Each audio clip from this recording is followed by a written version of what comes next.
dan bisa berkumpul di acara pelatihan sekolah penggerak. Gimana kabarnya Bapak Ibu, sehat?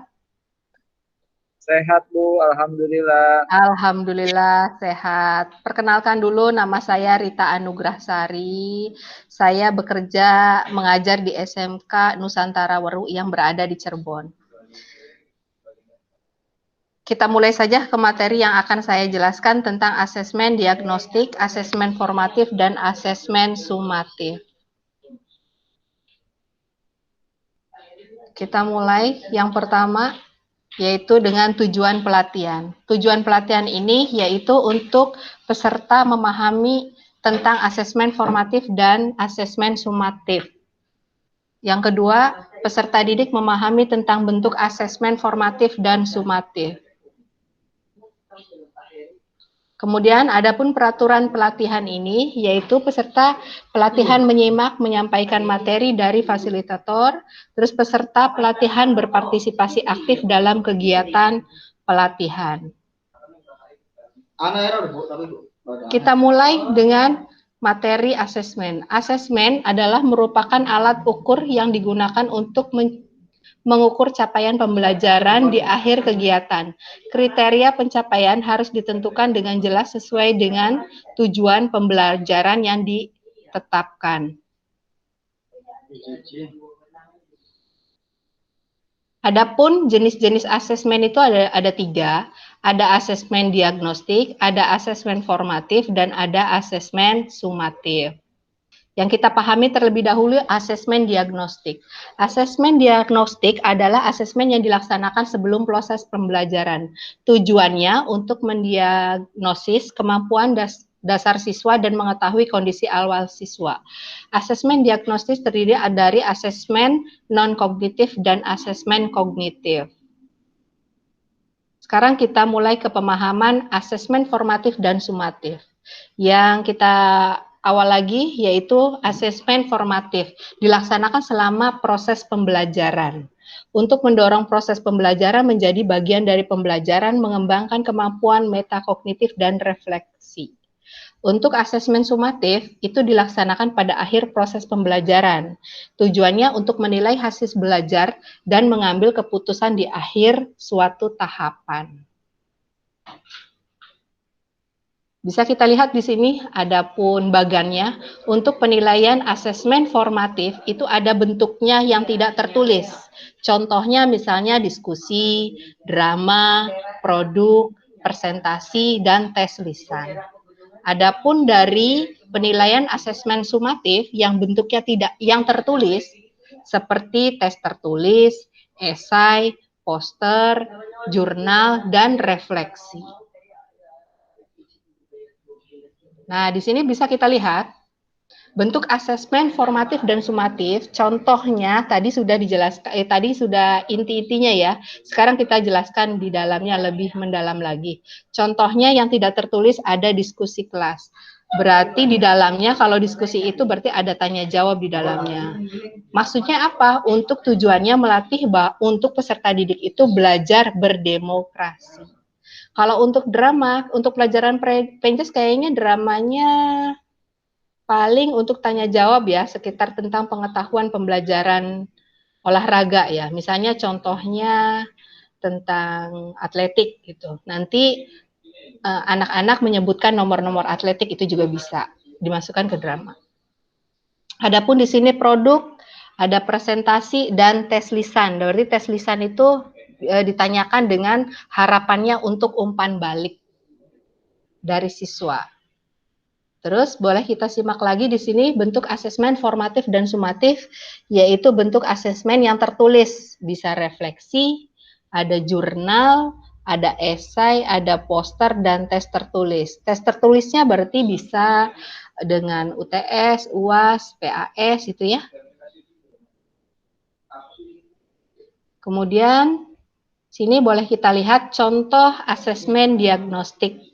Kalau diagnostik itu dilakukan sebelumnya melakukan penilaian asesmen formatif dan sumatif ya. Yang awal itu menggunakan penilaian asesmen diagnostik dulu. Contoh kecilnya misalnya, satu, kasih pertanyaan sebelum awal pembelajaran, apakah kamu sudah siap untuk belajar PJOK?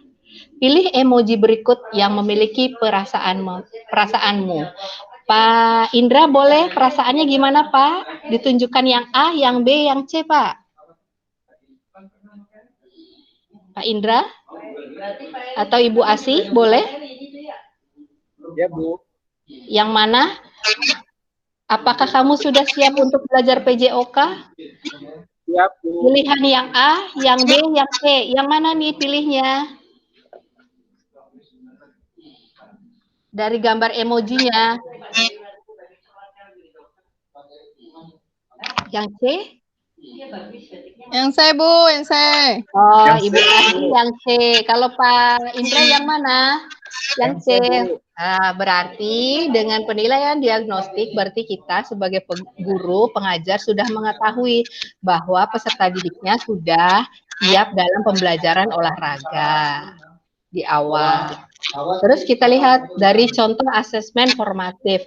Contohnya kita memberikan tugas secara kelompok. Berarti siswa peserta didik itu dibagi kelompok, kemudian dikasih tugas untuk presentasi. Nah, nanti presentasinya materinya kita tentukan misalnya tentang atletik. Nah, nanti anak suruh mengisi ada lembar asesmen formatif bentuk presentasi. Nah, nanti anak suruh mengisi di sini tentang yang dihasilkan dari presentasi tersebut. Nah, kemudian ada contoh asesmen sumatif. Nah, asesmen sumatif ini berarti berbentuknya tes ya, tes tulis ya. Di sini contohnya kayak misalnya kita materinya tentang atletik. Contohnya di sini soalnya di bawah ini adalah nomor-nomor cabang olahraga atletik kecuali A. Lari tolak peluru, B. Lompat tinggi, terus lompat jauh sepak bola. Jawabannya yang mana? Nanti ada jawabannya E. Nah, skornya, penskorannya 1 dan 0. Itu. Kesimpulannya dari asesmen diagnostik yaitu dilaksanakan sebelum pembelajaran, mediagnosis kemampuan dasar siswa dan mengetahui kondisi awal siswa berupa diagnostik non-kognitif dan diagnostik kognitif. Untuk asesmen formatif dilaksanakan selama proses pembelajaran, mendorong proses pembelajar menjadi bagian dari pembelajaran, mengembangkan kemampuan metakognitif dan reflektif. Terus asesmen sumatifnya dilaksanakan pada akhir proses pembelajaran, yaitu menilai hasil belajar dan mengambil keputusan dari akhir suatu tahapan. Dan tujuan dari asesmen formatif dan sumatif itu bentuknya bisa tertulis dan tidak tertulis. Ya, itu penjelasan dari saya. Sekian penjelasan dari saya. Barangkali ada Bapak, Ibu yang ingin menambahkan, mangga.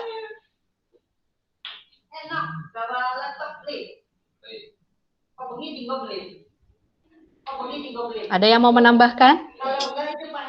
Sudah jelas? Ya, Bu. Mangga dengan Ibu Asih. Mangga, Bu Asih. Kapan penerapan penilaian diagnostik dilaksanakan, Bu? Oh iya, boleh. Penerapan untuk penilaian atau mengambil karakteristik siswa atau peserta didik dilakukan di awal pada saat sebelum melakukan pembelajaran. Tadi yang seperti pertanyaan tadi yang saya berikan ke Ibu Asih dan Pak Indra. Siapkah untuk mengikuti pelajaran PJOK? Ada emojinya tadi. Pilih yang bagian A, B, atau yang C. Ada posisi yang bingung, ada posisi yang marah, ada posisi yang senyum. Nah, berarti kalau misalnya dengan gambar itu, berarti kalau mengetahui itu gambar yang dipilih yang senyum, berarti kita mengetahui bahwa peserta didik kita sudah siap untuk belajar olahraga. Jadi penilaian untuk diagnostik itu dilakukan di awal sebelum pembelajaran. Gitu. Bisa dipahami, Bu Asih? Siap, bisa, Bu. Ya. Ada lagi yang mau ditanyakan? Ini aja ditaruh di sini. Jadi Bu, Ya. jadi kalau Ya. kalau asesmen sumatif itu di akhir Bu ya pelaksanaannya ya? Iya Pak, asesmen sumatif itu dilakukan di akhir. Karena pengertiannya untuk sumatif itu kan berarti menentukan tingkat pencapaian hasil belajarnya. Berarti dilakukan di akhir pembelajaran. Berarti contohnya misalnya kayak UTS, gitu, UAS, kenaikan kelas. Nanti yang akhirnya ujungnya adalah rapor. Gitu. Tapi kalau penilaian asesmen formatif itu pada saat proses pembelajarannya. Gitu. Bisa dipahami, Pak? Ya. Ini mau satu lagi. Ya, boleh, mangga. Sebenarnya sudah melakukan tes sumatif. Ya. Namun siswa masih kurang. Belum yang diharapkan. Ya, Kalau bahasanya kita belum tuntas. ya belum tuntas. Ya. Sedangkan waktunya kan sudah beres. Oh iya. Ya boleh dipaparkan sedikit lagi Pak. Kalau untuk siswa, misalnya kita kan penilaian itu hasil sumatif itu yang terakhir ya Pak ya, penilaiannya dari misalnya kita kenaikan kelas. Nah dari pas habis penilaian akhir semester atau kenaikan kelas itu, sebelumnya kita menjadikan sebuah nilai yang baku untuk nanti rapot, itu kan kita sudah melihat dari nilai kognitif, afektif, dan psikomotornya ya Pak ya, dari aspek 3 itu. Kemudian salah satu di antara penilaian tersebut ada siswa yang misalnya belum memenuhi nilainya atau belum mengerjakan. Itu boleh kita sebelumnya itu mengadakan remedialan. Sebelumnya nilainya itu masuk untuk nanti rapot, kita mengadakan remedial. Berarti tugas tambahan untuk peserta didik tersebut. Nah, apakah dengan remedial itu nanti anak itu langsung memenuhi nilai yang kompeten? Tergantung dari kemampuan siswa tersebut. Jadi kita itu memberikan soalnya semudah dan sebisa mungkin siswa tersebut itu bisa mengerjakannya dengan baik, dengan nilai yang memuaskan. Jadi memberikan remedial itu bukan yang tersulit sekali, tapi memberikan remedial itu dengan soalnya yang mereka kuasai.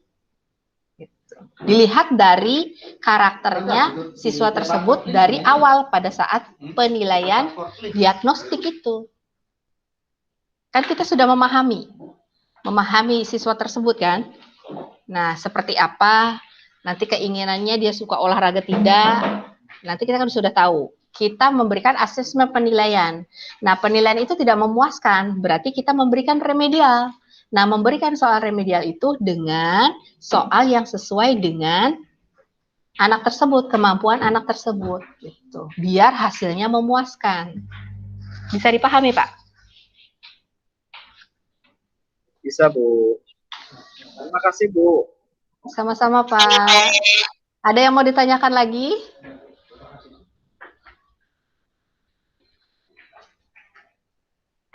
Sudah jelas yang saya paparkan? Gimana Ibu Asi, sudah jelas? Jelas, Bu. Alhamdulillah. Kalau sudah jelas. Mudah-mudahan apa yang sudah saya paparkan dapat bermanfaat dan dimengerti dan bisa kita terapkan untuk sekolah penggerak di sekolah kita masing-masing. Saya akhiri dengan Assalamualaikum warahmatullahi wabarakatuh. Waalaikumsalam warahmatullahi wabarakatuh.